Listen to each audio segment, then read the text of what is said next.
I woke up because my body felt cold, not the normal kind of cold you feel in the early morning.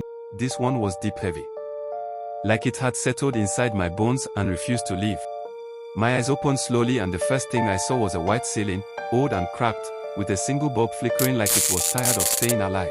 My back hurt, not sharp pain, just pressure, hard pressure. That was when I realized I wasn't lying on a bed, because beds are soft. Panic started building in my chest. I turned my head slightly and that's when I saw them, long metal tables lined up across the room, with bodies laid on them, covered with white cloth. My throat went dry because I knew those shapes.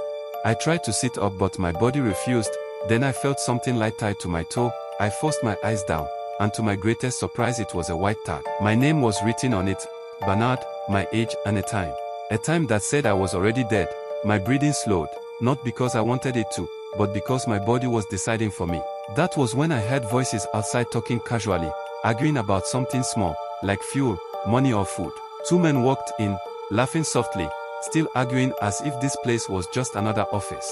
One of them complained about being tired, the other talked about going home early. They didn't whisper, neither did they act careful. One of them walked past me without even looking at my face. One of the men stopped suddenly. He frowned and placed his hand on my arm. His palm stayed there longer than normal. "This one is still warm," he said. The room went quiet.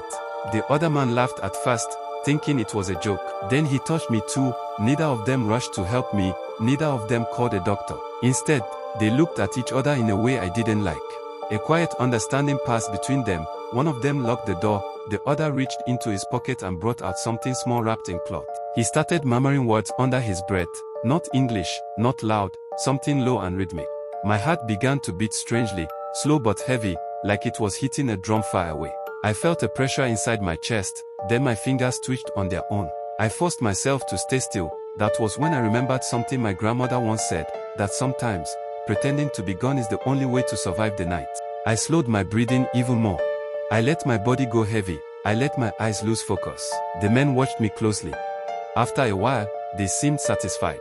One of them said it was done, then they covered me with the white cloth and moved on to the next body. When the room finally went quiet again, I waited until my chest felt like it would burst. I stood up, weak, shaking, and ran. I didn't look back.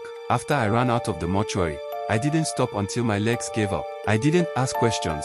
I just wanted distance between me and that place. By morning, I was sitting in a small roadside spot, wrapped in borrowed clothes, shaking like a man who had returned from the dead.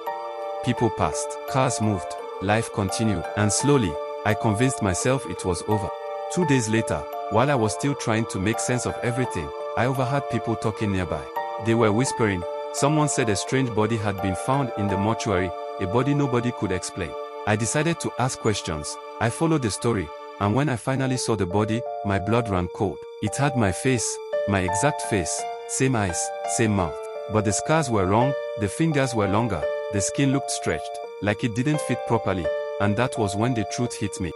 Something else has walked out of that mortuary. Not me. Whatever they did in that room didn't bring me back. It replaced me. And wherever that thing was now, it was living my life. If you want to know what that thing is, and what it wants, subscribe to watch part 2.